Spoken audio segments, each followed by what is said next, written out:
Ferido mortalmente em seu próprio trono, reflete que suas orgulhosas chamas negras nem sequer haviam chamuscado os heróis. Sua armadura impenetrável de escamas de dragão, facilmente a espada do herói a perfurou e cravou em seu coração. Ele simplesmente não conseguia entender. Quando jovem, formou-se com a mais alta honra da Academia Militar para Reis Demônios. A sua Bíblia era os Princípios do Rei Demônio, criada pelo primeiro Imperador Demônio, fundador do reino demoníaco. Estudou cada mandamento mais a fundo do que qualquer outro e as seguiu com devoção absoluta. Construiu uma torre, sequestrou princesas e nutria os heróis que vinham para salvá-las. Os princípios ensinavam que matá-los cedo demais seria um desperdício, pois para um rei demônio, a raiva e a dor de seus inimigos são o banquete supremo. Era preciso engordá-los antes de devorá-los. Os heróis mais fortes proporcionam refeições mais deliciosas. A dominação do mundo era apenas uma questão de tempo. Ele absorvia a tristeza, a fúria e a energia sombria de diversos seres, incluindo os próprios heróis, se tornando o rei demônio mais forte que já existiu. Se ele fez tudo perfeitamente, então, por que era ele que estava caído, derrotado? O herói, sadicamente, diz que todos os demônios são de uma raça imunda e que não tinha diferenças de um para o outro. Fazem os mesmos métodos clichês de sempre e ainda ficam chocados com o resultado final. Falecendo, ainda acha que o herói fala besteiras, mas o herói não via aquilo como uma besteira, era um ritual previsível. A escolha das princesas mais famosas era uma isca para impedir o retorno do rei demônio e atraí-los ao confronto que ele tanto desejava. E o agarra pelos cabelos, para mostrar o quão burro era, pois se fosse o herói, ele teria matado o rei do império, pois isso faria o reino um caos. Mas ele aprendeu que sequestrar um rei causaria um conflito interno entre os humanos pela sucessão do trono. A fúria deles não seria direcionada para si, logo não poderia evoluir devidamente. Essa estratégia ia contra os próprios princípios do livro. O herói ainda argumenta que se eles não param a torre, o rei manda uma quantidade razoável de monstros para as aldeias, para os treinar, e é grato por isso. Mas se invadirem a torre? É muito mais fácil. O primeiro andar é cheio de monstros fracos, todos podem treinar em seu próprio nível e desenvolver habilidades. O rei também se lembra da regra que os heróis não podiam morrer no meio da jornada. Ele precisa ser cuidadoso para reunir mais energia. Isso o livro também ensinava. Subitamente o chutando, o herói puxa sua espada. E para completar, quando ficam entediados da torre, tudo o que precisam fazer é matar o rei desta torre. Então, um novo rei demônio e uma nova torre aparecerão. É o campo de caça perfeito para heróis. E pergunta se os outros concordam. E em resposta, os outros zombam do rei caído aos seus pés. Claro! Obrigado, amigo! Você é um amigo! Graças a você, conseguimos crescer bem. Você é o melhor rei demônio de todos. Você é mais um padrinho para nós do que um rei demônio. Esta torre foi muito boa. Obrigado por seus esforços. Obrigado por nos dar o melhor campo de farm de todos. Você fez mais por mim do que meu pai, que foi comprar cigarro. Lança um curso de como namorar uma princesa que eu compro só para fazer tudo ao contrário. Ok, essas duas últimas aí eu inventei. Continuando. As palavras ecoam em sua mente, cada uma delas um insulto mais profundo que o anterior. Padrinho? Eu? Minha torre? Foi o seu campo de farm?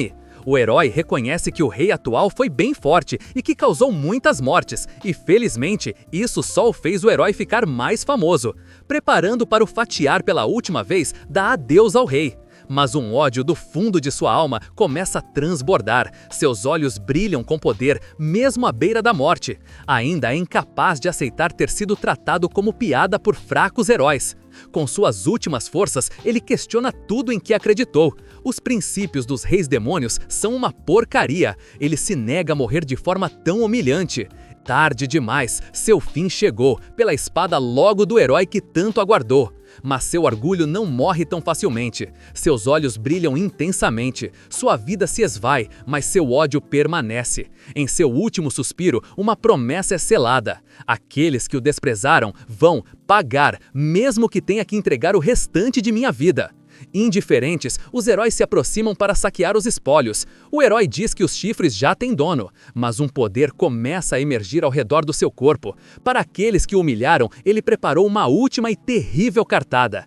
Incrédulo, o herói percebe o perigo tarde demais. Seu grito para que corressem foi inútil. Em um ato final de vingança, uma violenta explosão de energia sombria consome tudo ao redor, selando o destino de todos que ousaram zombar do rei demônio. A torrente de energia sombria explode com força total, consumindo os heróis e toda a sala do trono em uma luz roxa ofuscante. Em meio ao caos de sua própria aniquilação, a verdade final se cristaliza em sua mente. O livro estava errado. Se soubesse que os heróis usavam o livro para fazer os reis demônios de marionetes, ele não os teria seguido.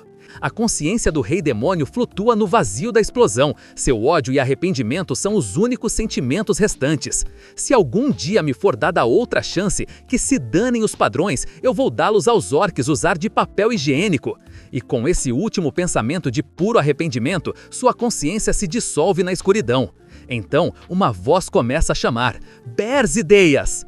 De repente, ele está de pé, ileso, em choque, em um grande salão. Ele não está mais em sua sala do trono destruída. Ele está de volta, cercado por outros demônios, no grande salão da Academia do Rei Demônio, o mesmo lugar onde sua jornada começou. Ele olha ao redor, confuso e desorientado, para os rostos de seus colegas de classe. Ainda tem a dificuldade de acreditar que está vivo, é chamado a subir ao palco. Seu nome é Berzideias. Ele reconhece o diretor da academia, que questiona o porquê um gênio como ele está agindo de forma estranha no dia da formatura. O diretor coloca o distintivo vermelho, o emblema de um rei demônio dado a cada formando, fazendo-o perceber que voltou 15 anos no passado para sua cerimônia na academia de oficiais. O instrutor o anuncia como o melhor estudante da academia.